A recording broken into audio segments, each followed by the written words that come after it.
Yes, the state calls Steve Daniels. Is Mr. Daniels, does he have a title, Mr. Wood? Special agent. Thank you.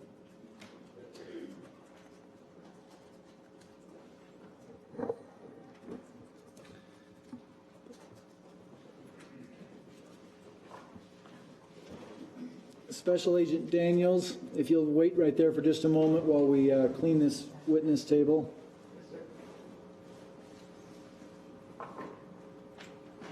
If you'll stand and raise your right arm and face the clerk. You solemnly swear or affirm that the testimony you're about to give in cause and opinion will be the truth, all the truth, and nothing but the truth, so help you God. I do. Thank you. You can be seated here at the witness stand, Special Agent Daniels. Thank you, sir. You can take off your mask once you've entered that witness cubicle.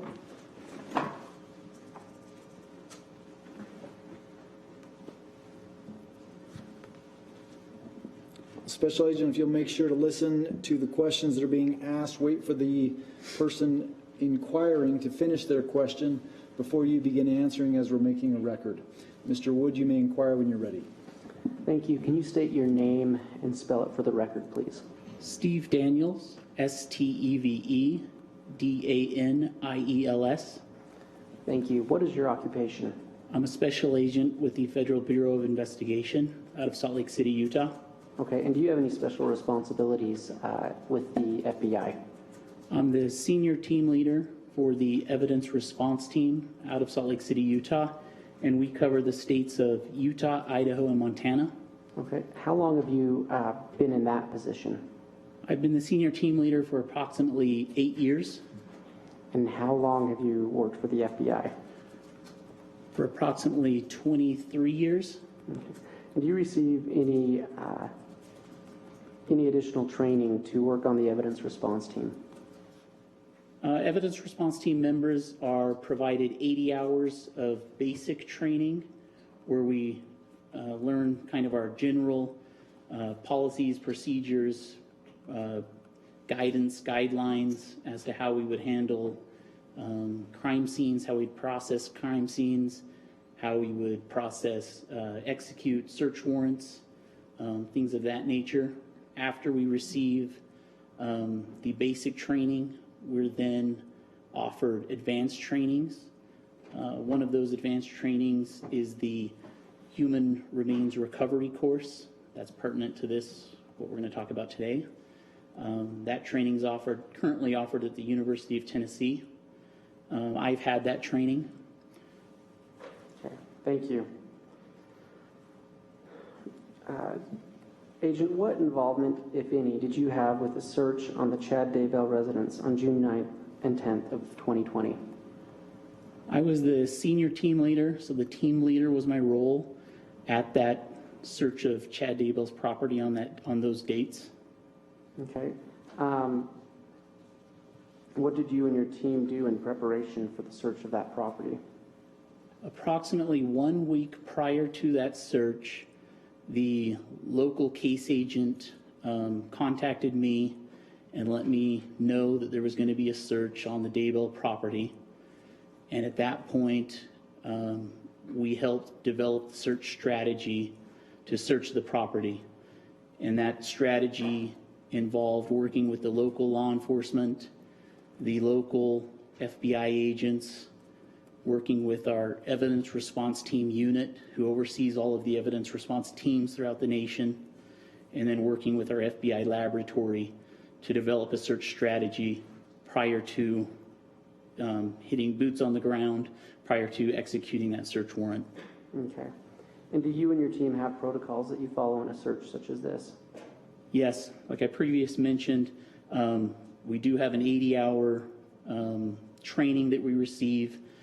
Currently, that training is received at Fredericksburg, Virginia, and all of our team members take that training, and that's where we learn the different policies, procedures, guidelines that we would incorporate at any of our crime scenes, or if we execute a search warrant, that's where we'd learn those policies and procedures. Okay. What was the first thing, when did you arrive on the Daybell property? So on June 9th of 2020, early in the morning is when we would have arrived. What was the first thing you instructed your team to do?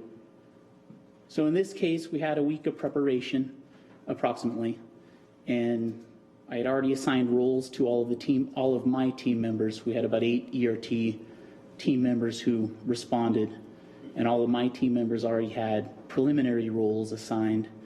Some of those initial steps or roles would have been ensuring that this scene was secure, ensuring that our team was safe, and then starting crime scene sign-in log to document who was entering the scene, who was exiting the scene. We had a photographer already established. The photographer would have started creating entry photos. For this scene, we'd already established priority areas.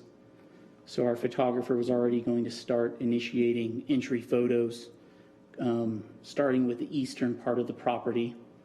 And then as my role, the team leader, I have an administrative log or worksheet that I would have started to fill out.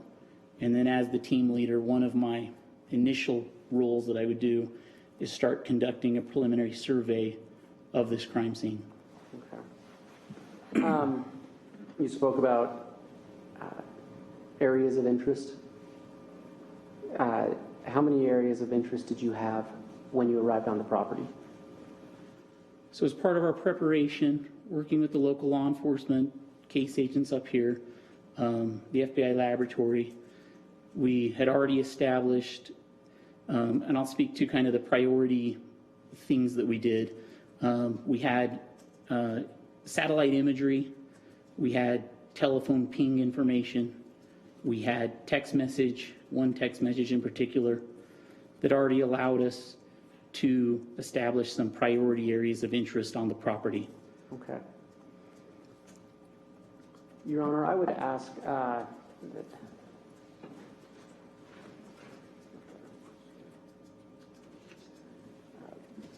if the state could have State's Exhibit 10 shown to the witness, and if we could put it up on the easel. And it is a demonstrative exhibit. Exhibit 10 will be put on the easel.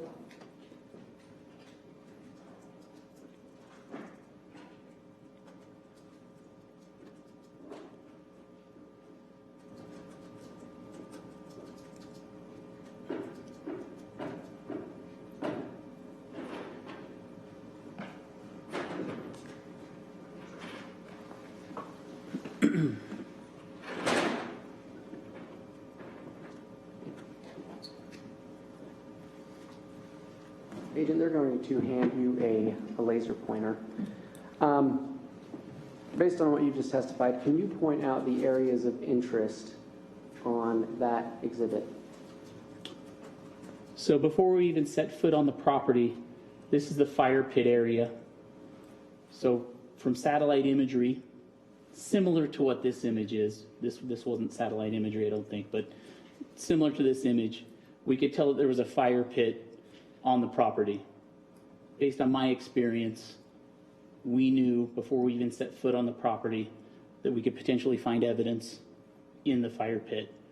So prior to even arriving, I had already assigned 2 of my ERT members, once we arrived, to go to that fire pit and assess what we needed to do to process this fire pit. Some of those assessments, once we got there, would be, is today, June 9th, 2020, is the fire pit we see today going to be the same fire pit as we had back in September of 2019? We don't know that, but we need to make an assessment by looking at what type of fire pit are we seeing.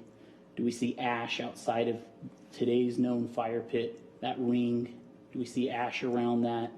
We already know going in that we need to process this fire pit because something could have happened here.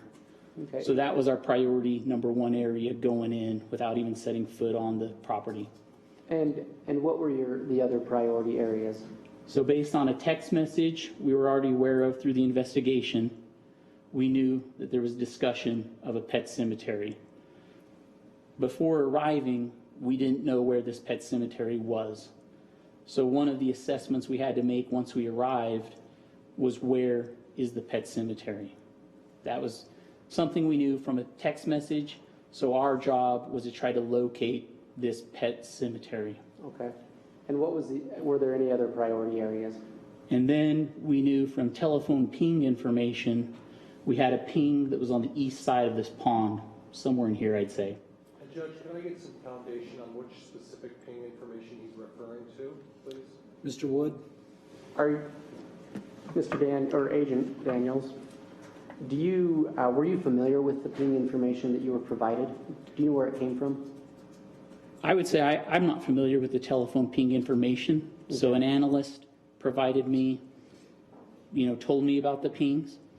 On my evidence response team, I happen to have an F.B.I. analyst who is familiar with the case. And so one of my initial duties was I assigned my analyst who's on my evidence response team, who was familiar with the case. I made her my sketcher. And I basically said, hey, you're the sketcher for this case because you're already involved. Please create essentially a sketch, but it was using some satellite imagery. And please pinpoint for me on this sketch the telephone pings that will be of interest to us as the team. So I can't give you any more detail about those pings. I just assigned the person that I knew was the most knowledgeable about it to give me the pings that we knew would be of interest to us. Okay. Thank you. So you talked about arriving on the property and your first steps and your priority areas. What happened after you identified those areas? What did your team do? So essentially the photographer went to those priority areas first so we could quickly get those entry photos taken of those areas before we did these assessments. Once the photographer covered the fire pit area, we sent the 2 team members I had already assigned to that area because we knew that was a known. We knew we had to search the fire pit. We knew there was a fire pit. So those 2 ERT members automatically went over there after the photography was taken and started assessing that scene. And like already... Could I inquire a native objection? There's some things that I find are a little confusing to me. You may. May I? Officer, you keep making reference to a fire pit and a cemetery. Is the suggestion... Mr. Pryor, I'm having a hard time hearing you. Can you pull that microphone a little bit closer to you? Officer, you're making reference to a fire pit and a cemetery. Are they at the same location? The fire pit we could see from satellite imagery. That's not what I asked you. I asked you whether the cemetery and the fire pit are in the same location. We don't know where the cemetery is located at this point. We're not boots on the ground. We don't know where the cemetery is. Okay. But you could see a circular area where there's a fire pit. Correct, from the satellite imagery. And that's a circular brick area where there's a fire pit. Is that correct? So once we arrived on scene, we could tell that there were circular bricks ringing a fire pit. So once we were on scene, we could tell what the fire pit consisted of. We were still trying to assess, and I haven't gotten to the pet cemetery, trying to find where the pet cemetery is. Okay. So we'll get to that in a minute. And Judge, he covered it. I think I'm going to have to clarify this on cross, and I think that's more appropriate. I just wanted a clarification that we're talking about 2 distinct areas, correct? Correct. Eventually, yes. Okay. Thank you, Your Honor. No problem. Mr. Wood, you may continue to inquire. Okay. So you arrive on scene and you send out your photographer, correct? Correct. And so what does your team do next? So the photographer starts with the known fire pit area. Okay. Once she's taken the entry photos of the fire pit, our 2 members that we assigned to the fire pit start their assessment of the fire pit to determine how we need to process that. The photographer then moves kind of towards that pond, and about that time, we make the determination based on seeing a statue of a dog, and then in front of the statue of the dog, there's what appears to be a grave. And I base that off my training that I've received, my experience of what a grave could look like, a clandestine grave, Okay. in front of this dog statue. And after you and your team make that determination, what do you do next?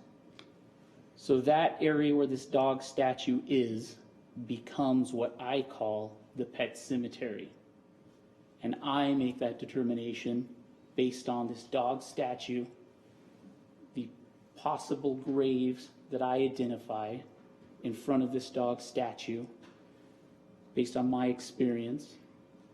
And then I determined a square, essentially, 10 foot by 10 foot approximately, in that area. And that's what I determined was going to be our pet cemetery area. Okay. And what did you instruct your team to do at that point? The photographer continues her entry photos over towards the pond, and these are just entry photos, so just overall photos of this property. And then she continues kind of in a counterclockwise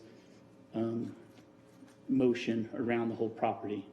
Meanwhile, I'm conducting a preliminary survey, trying to assess where this pet cemetery is, trying to locate that. And then the other team members are coming out. 2 team members are going to the fire pit, making assessments on how we're going to process that. Other team members are doing other roles. Eventually, we have, and when I say team members at this point, now we're probably starting to incorporate, it's starting to get beyond the evidence response team.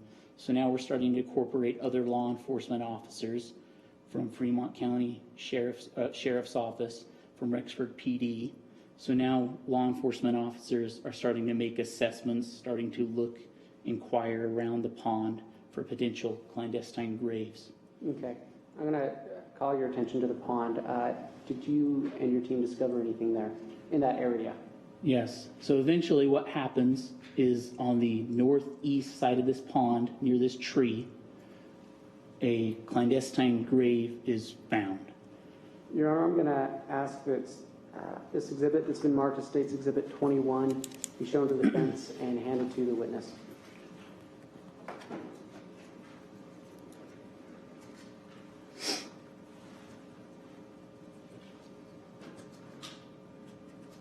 Exhibit 21 will be handed to the witness. Agent, do you recognize that exhibit? Yes, that's what I'm going to refer to as the clandestine grave. Okay. Have you seen that exhibit before? Yes. And you're familiar with it? Yes. Is it a photograph? It's a photograph that Did you take that photograph? I did not. Did a member of your team take that photograph? Yes. And did you incorporate it into your report? Yes. And is that photograph a true and accurate representation of what you observed on the ground in that area? Yes, it is. Your Honor, the state would move for Exhibit 21 to be entered into evidence. No objection, Judge. Exhibit 21 will be admitted. Can you describe what you see in that photograph? So this is what I would call an overall photograph of what this clandestine grave looked like before we've touched it or processed it. What I would describe as a raised berm. So it's a little bit raised in the center of this photograph. And surrounding this raised berm is a thicker vegetation. And then on this raised berm, the vegetation is a lot thinner and shorter. And that's essentially our grave site, what becomes our grave site, and what eventually we're going to call burial site number 1 on a lot of our paperwork. And so is it all right with you if we just refer to that as burial site 1? Yes. Okay. Your Honor, what did you instruct your team to do at burial site 1 once that site was located? So once we established the good possibility that this is a grave site, we moved to process this appropriately. And part of that is one of the first processes we want to do is we took photographs, and then we have some special equipment. We have a Faro scanner, and the Faro scanner is what we used for this scene to take measurements. And then we also have a total station, and we use that to take measurements. So the way we want to process this grave site is we want to layer by layer, we want to process this as we excavate down the grave site. And that allows us to kind of tell the story of how these human remains, how they were buried. Okay. And go ahead. Did you then excavate that site? And then we started excavating this site layer by layer. Okay. You say layer by layer. Can you just briefly describe how that process goes? So for burial site 1, we started by removing this upper vegetation off to get a better picture without the vegetation of what it looked like. And then, I don't know if you want me to keep going, but once we removed the vegetation, you could kind of see that raised berm. And then eventually you could see what looks like stones protruding through the ground. Your Honor, I'm going to ask that this exhibit marked as State's Exhibit 22 be shown to the defense and then handed to the witness.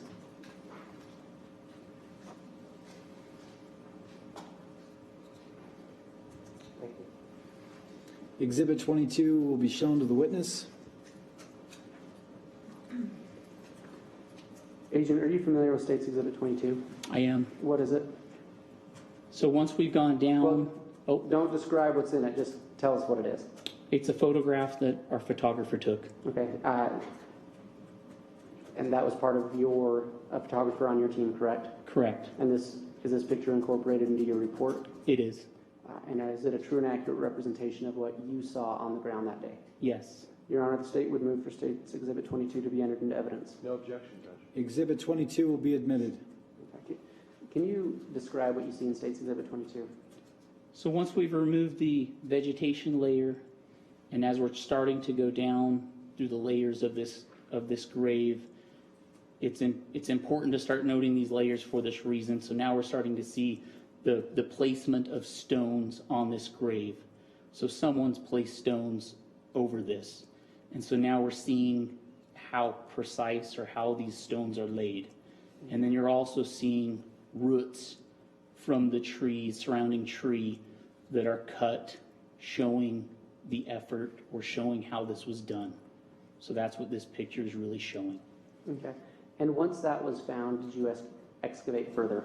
Yes, and then so once the pictures, the photographs, and the scans are done of this layer, then we would remove those and then continue down. Okay. And what did you find further down? And then once these stones are removed, we then come across some thin boards that are underneath this level.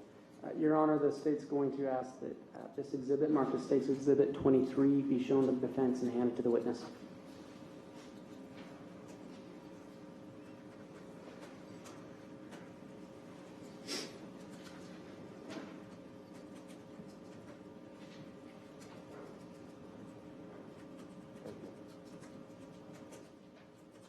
Exhibit 23 is now being shown to the witness.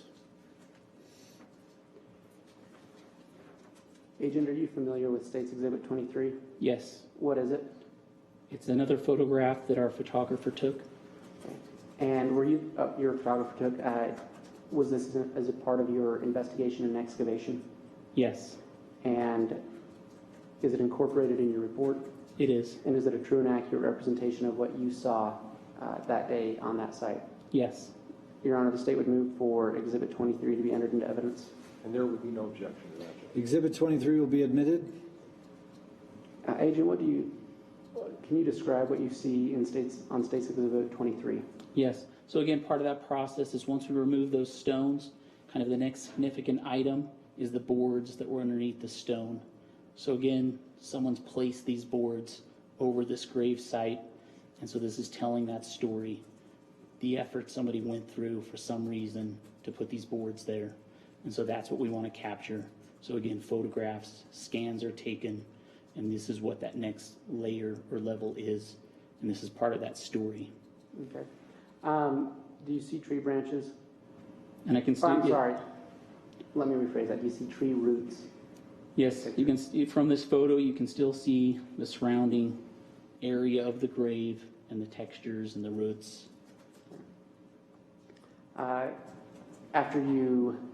Did you remove those boards Yes, and excavate further?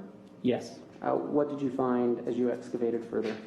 So as we continue to excavate, the next significant piece, the next significant thing that starts to be uncovered is a black plastic bag, a portion of a black plastic bag that appears to be like a black garbage bag, possible black garbage bag.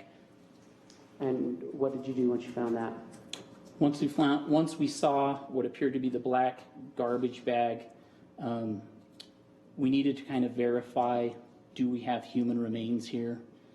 And so it kind of fell upon me to get in there, and I took a razor blade and I made a cut to this garbage bag.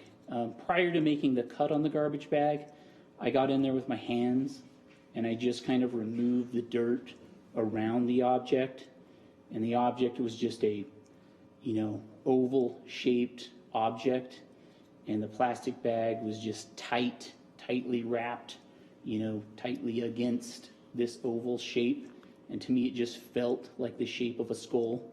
Okay. Your Honor, I'm going to ask that this exhibit is marked as State's Exhibit 24 be shown to the defense and handed to the witness.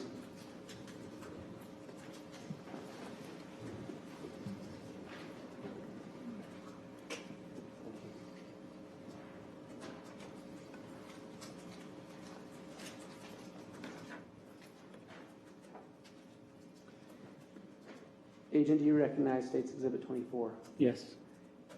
What is it? So that was the black. Well, Oh, please yes, don't it's describe a- what's in it. Can you just tell us what? It was State's it was the photo. Okay. And is that a photograph a part of your excavation Yes, with your team? And is that incorporated into your report? it is. And is it a true and accurate representation of what you saw at burial site 1? It is. Your Honor, the state would move for Exhibit 24 to be entered into evidence. And there's no objection, Judge. Exhibit 24 will be admitted. Can you describe what you see on State's Exhibit 24? That was the part of that black plastic that we initially saw. That was what I got, as close as I could inside this burial. And with my hands, I uncovered that dirt that you can see in this photo. And that was what I was scraping off around that oval shape that just felt like a skull.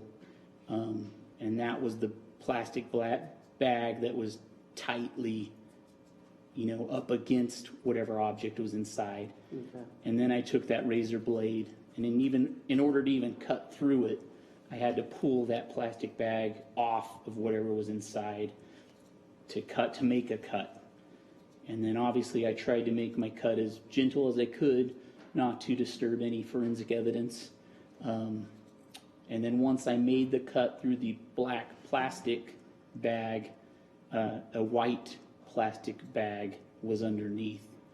And the white plastic bag, appeared to me to be a possible white garbage bag with diamond-shaped texture to it. Okay. And what did you do once you found that? So then on the diamond, or on the white plastic bag underneath, I pulled that one up and I made a similar cut with the razor blade. And then as I cut through the white plastic, that's when the, possible human hair started coming out onto my hands, and that was the point where we determined this is human remains. Okay. And what did you do after that?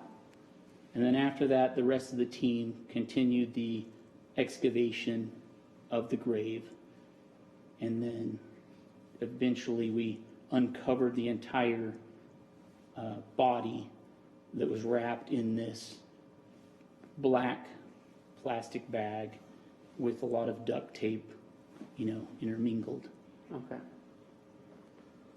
Once that was, did you remove that black plastic bag and its contents from the ground? Yeah, once the complete excavation was done, where you could see the human remains wrapped in the black plastic, and we can take photographs and scans, the coroner was called in, and a body bag was placed, and then the team removed the body, which was given to the coroner.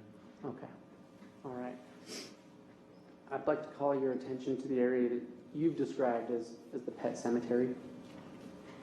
Your Honor, I'd ask that State's Exhibit 25 be shown to the defense and handed to the witness.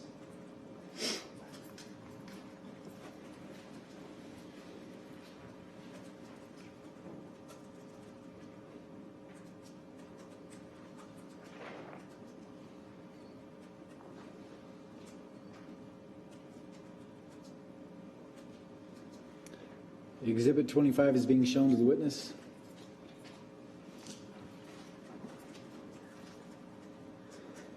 Agent, do you recognize State's Exhibit 25? I do. What is it? It's a photograph that our photographer took. Okay, and that was, is that incorporated in your report? It is. And is that a true and accurate representation of what you observed in the area you've called the pet cemetery? It is. Your Honor, the state would ask that or move for Exhibit 25 to be entered into evidence. No objection, Judge. Exhibit 25 will be admitted. Can you describe for the court what you see in State's Exhibit 25? This is kind of the overall photo of what came to be known for us as the pet cemetery. And in this photo, you can see that statue of the dog. And then right in front of that statue, there was what I would call an area that looked like it was a grave. And then near that grave, there was what I would say were maybe two or three, maybe besides that one, maybe two other areas that looked like they could have been graves to me. I imagined these graves, since it was a pet cemetery, or we thought pets were buried here based off a text message. We, logically figured there could be animals here. We did have an anthropologist with us, and when we started our processing of this scene, I had a team start processing this scene, and we put the anthropologist with that team so that the anthropologist could help them determine the difference between animal or human bones, if they found any. Okay. And how did you then begin processing that site? So we started with just kind of our assessment of possible graves that we could see there. And then based off that, I created, an area, kind of a square area, 10 foot by 10 foot around those potential grave sites. And that was what we called our pet cemetery area. And then that was the area we initially started excavating. The team that started processing that, kind of similar to burial site number 1, we removed the vegetation, that first layer, to see what we were dealing with. Can we see any, these graves, can we see, get a better picture of them once that vegetation's moved? And then we started having them, using hand tools, try to figure out if they could find animal remains, is what we thought we would find. And they did end up finding 2 sets of animal remains. Okay. And that was kind of the first step. Okay. And then what did you do after that? After the animal remains were found and moved to the side, we used a backhoe to come in, and the backhoe then excavated that initial, what I'm estimating to be 10 foot by 10 foot area. And the backhoe went approximately 2 feet down after that in that approximately 10 foot by 10 foot area. And we also took, for this area and all areas, we have measurements, that we shot in, so we know exactly on this property where that area was. So we know this approximately 10 foot by 10 foot area. We know where that is on the property. We know where burial site 1 was on the property. We know where burial site 2 is on the property, eventually when we get there. So the backhoe started excavating this area. Okay. And what happened as the backhoe started what happened after that? So once the backhoe had kind of processed this 10 foot by 10 foot area, gone approximately 2 feet down, the backhoe started to expand from the 10 foot by 10 foot area, going a little bit north. And as that backhoe was expanding from our original 10 foot by 10 foot area, the backhoe uncovers 2 potential vertebrae. And we stop and we have our anthropologist make an assessment on those bones. Are they animal? Are they human? Our anthropologist couldn't make the determination with those 2 bones at that time. As I'm standing there waiting for the assessment to be made from the anthropologist, I caught an odor that I can associate with my experience with possibly being decomposing, human remains. Okay. And between waiting for the anthropologist to make an assessment that we end up she can't make yet, and then smelling the possible, odor that I'm familiar with of possibly being decomposing flesh, I made the decision, okay, we're going to stop using the tractor. Let's get the tractor out of the way, and then let's have the team focus on hand tools, and let's see what we come up with right here. Okay. This is interesting. So when you recovered the two animals you talked about, did you experience that same smell? No, I did not. Okay. So you said you moved on to hand tools. Tell us what happened then. So as the team was using, excavating this area, just a little bit north, kind of at the right of, I'd say, I'm estimating right now, kind of at the north side of our 10-foot by 10-foot original pet cemetery area. We eventually, the next significant thing is we hit a bone, sticking out of the ground, and it kind of leads into some flesh. And at the time, our anthropologist still can't make a determination if that's animal or human. And so the team starts trying to excavate whatever this is. And then eventually, we're able to excavate a few pieces. The major piece ends up being a pelvic piece. And is that something you recognize as being a pelvic piece? I'll say possible pelvic piece, Okay. but I mean, a pelvic piece is pretty familiar to me. So I would say I could recognize it, but I'll say possible pelvic piece. And what else did you find that day? So that was significant. These pieces at that time was significant. Once the team, recovered those pieces, based on those pieces that were recovered, the anthropologist. I'm going to stop you right there. Okay. Without testifying as to what the anthropologist told you, Okay. did you ask the anthropologist to make an assessment? Yes. Okay. And what happened in your search after that? So that was essentially that was where we stopped processing for the day. Okay. So that became we knew at that point we had found human remains. So that was where we stopped processing for the day. That became then burial site number 2. I then made a new perimeter, a new outline of where our new excavation site would be for burial site number 2, based off those remains we just found. And that's all going to be mapped in, so we have the data for this new area. And that's burial site number 2 now. And then that's essentially where we ended for day 1. Okay. And then the pieces that were recovered, and those pieces appeared to be burned. Some of them were pink still, so there's a lot of tissue still involved. And then again, it was pieces, so dismembered. And then those pieces were put in a body bag. The coroner was there, sealed up by the coroner, and then removed from the scene. So all human remains from day 1 were taken, Okay. And to your knowledge, was the scene secured at that point? Yeah, and then so all general evidence, so besides the human remains, which is what we've been focused on, there was a lot of other searching going on, taking place. All general evidence from the day was sealed up, documented, through our paperwork. And then that was all provided to the Rexburg Police Department, and that was handed off to them at the end of day 1. Okay. And then the scene was secured. The local police, Fremont County Sheriff's Office, Rexburg Police Department secured the scene overnight, and then ERT departed late in the afternoon on day 1. Okay.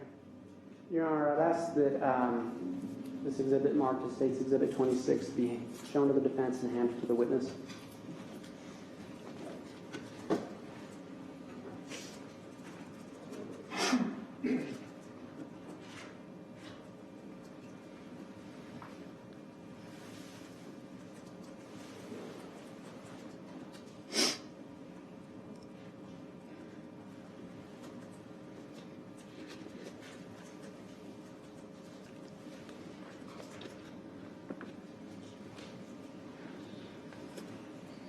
Exhibit 26 will be shown to the witness. Agent, do you recognize Exhibit 26? I do. What is it? It's another photograph that our photographer would have taken. Okay, and is that incorporated in your report? It is. And is that a true and accurate representation of what you observed at what we've called burial site number 2? Yes. Burial site number 2 in the pet cemetery. Okay. Your Honor, I'd ask that State's Exhibit 26 be entered in evidence. No objection, Your Honor, thank you. Exhibit 26 will be admitted. And then I'd ask that this exhibit marked as State's Exhibit 27 be shown to the defense and handed to the witness.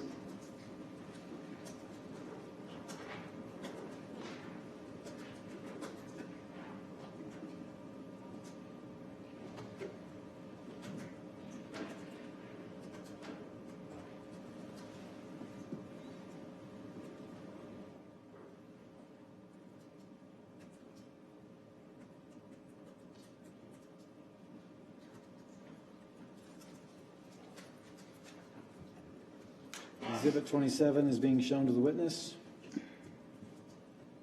Agent, do you recognize Exhibit 27? I do. What is it? That shows burial site number 2, and those are the stakes that I put up to mark the perimeter of burial site number 2 once we had identified the human remains. Okay. And is that a true and accurate representation of what you observed at burial site number 2? Yes. Your Honor, I'd move for State's Exhibit 27 to be entered into evidence. No objection, Judge. Exhibit 27 will be admitted. Agent, you talked about, and correct me if I'm wrong, please, how you started excavating, or at some point you were excavating burial site number 2 with the backhoe, correct? Correct. And then you expanded your search northward. Correct. Is State's Exhibit 27, did you compare that with State's Exhibit 26? Is that spot in 27, is that northward of where you originally started excavating site with the backhoe? It's kind of right on that border. Okay. And so it's kind of hard to tell without looking at the final data from our Faro scanner and our total station. It's kind of hard for me from these photos to say if they overlap Okay. or not. That's- So we kind of need to wait till we see that final data. Okay. Exhibit 27, is that the area where you discovered the bones that you talked about on day 1? Yes, the bones that were eventually for burial site number 2. Okay. Now, yes, thank you for burial site number 2. Thank you.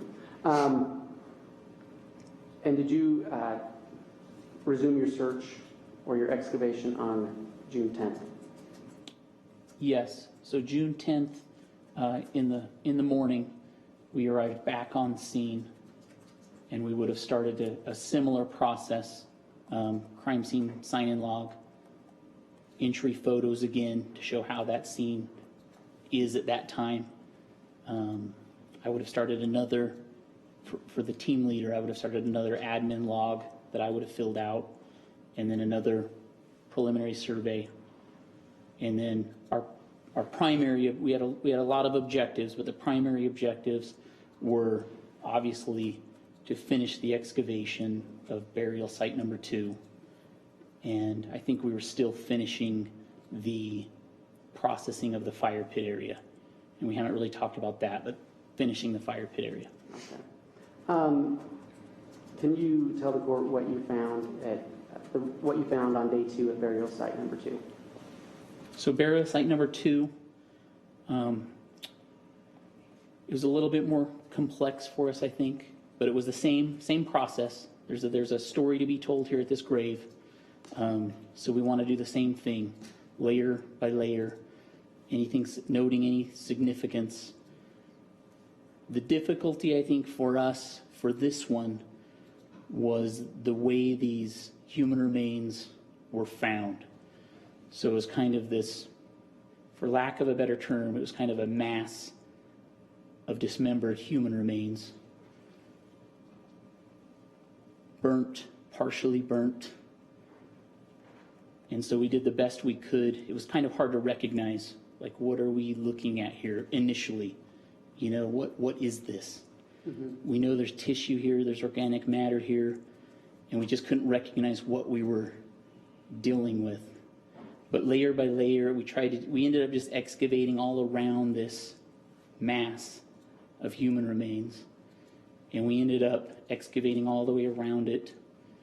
And at the very bottom of this mass, we find, this melted green bucket. And then to the bottom, the side of that green bucket, we eventually find a skull. And then to the side of that skull, we find a mandible with some teeth. Those are the significant things that you could finally see and recognize out of this mass. Okay. And so we did the team did the best they could to kind of excavate around this and kind of tell that story. And again, we'd stop every so often, take photos, take scans, and document that excavation process, just like we did at the burial site 1, layer by layer. And then eventually, it came the decision point of, okay, now we need to try to lift these remains out of burial site 2. What happened when you tried to do that? So when the team tried to lift the remains, this mass out of burial site 2, it fell apart. So what ends up happening is just a removal of pieces into the coroner's body bag. And then once we get the pieces into the body bag, our anthropologist and the coroner essentially do, as best they can, an inventory of what pieces we have, so that I know, as the team leader, how much more do we need to look for in this grave? Because I don't want to leave at the end of the day with only partial remains and there's something else in there. And so even after the bigger parts of the mass and pieces are removed, the team, we still need to continue, digging out this grave, going further than what the pieces we saw were, sifting, and the sifting operation, we didn't talk about that. The sifting operation happened in burial 1 also. A sifting operation continues in burial site number 2, and we're looking for any other pieces of evidence. We're looking for small pieces of bone, small teeth. So we continue those operations until we think we've got all the human remains, so that we can give get everything out of there. And then one thing that we also did was, even once we finished that process, we used the backhoe to go even deeper and wider at each of these burial locations, just to ensure, we got everything. Mm-hmm. And did you find anything else at either site 1 or 2 when you did that expansion search? We did not. Okay. Thank you. And once all those remains were, you may have already answered this, I apologize if you did. Once those remains were all removed from the ground, what did you do with them? The coroner would have sealed the body bags, and then the coroner would have removed them from the scene. Okay. All right, thank you. Agent, was this the first time you had been at the Daybell residence? It was not. Okay. When had you been there before? It was January 3rd of 2020. What were you doing there that day? We were assisting the Fremont County Sheriff's Office in a search warrant execution. And so just to be clear, is it the same property in Fremont County, Idaho? Correct. Okay. What was your role during that search? Same role. I was the team leader for that search warrant. Okay. As the team leader, did you take possession and document any items that you found and seized? We did. Okay.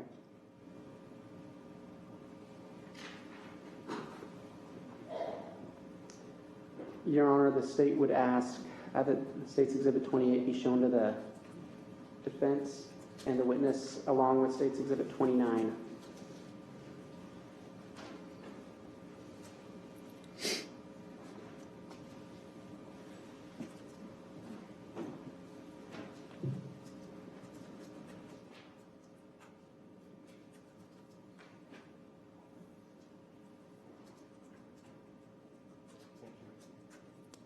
Exhibits 28 and 29 will be shown to the witness. I'm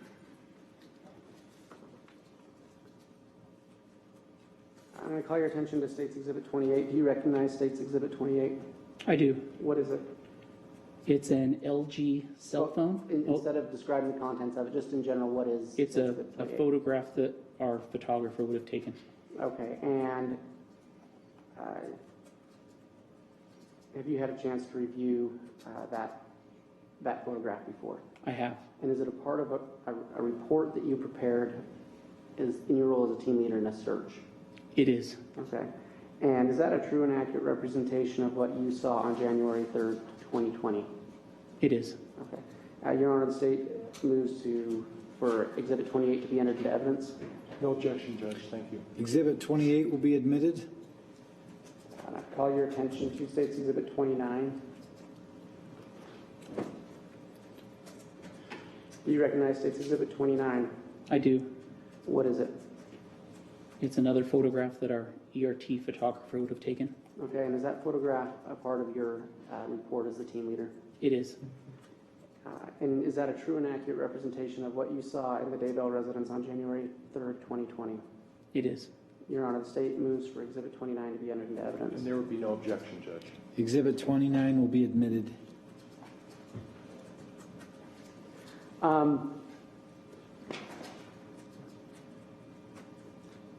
So State's Exhibit 28, can you describe what you see in that picture?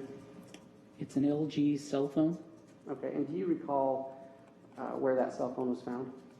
It was in a bedroom of the residence, and it was, I believe we call it bedroom L, which was a southeast bedroom of the residence.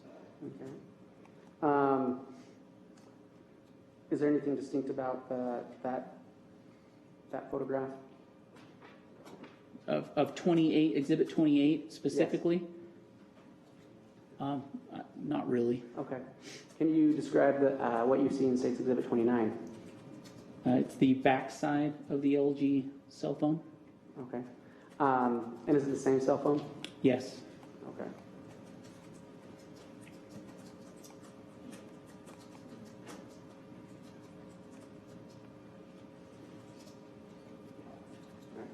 And is there anything distinctive that you see in State's Exhibit 29? Yeah, at the residence, this one was distinctive just because this picture shows the clear bubble case that it had with the heart shapes that were inside of it. And then the cell phone on the back, this one was blue in color. Okay. And what did you do with the evidence found in State's Exhibits 28 and 29? This evidence item for us was item 21, so it was packaged by the ERT team, and at the end of the day, I seized the evidence, and then I gave all the evidence to Lieutenant Joe Powell with the Fremont County Sheriff's Office, and then he took the evidence, and that was at the Daybell residence. Okay. Your Honor, the state has no further questions at this time. Court notes that it is 12 o'clock straight up. Mr. Pryor, would you like to proceed with cross-examination after lunch? Judge, if that's acceptable to the court, that would be my preference, Your Honor. We'll do that. We'll take a recess for lunch. We'll reconvene at 20 after 1, and we'll proceed with cross-examination of this witness.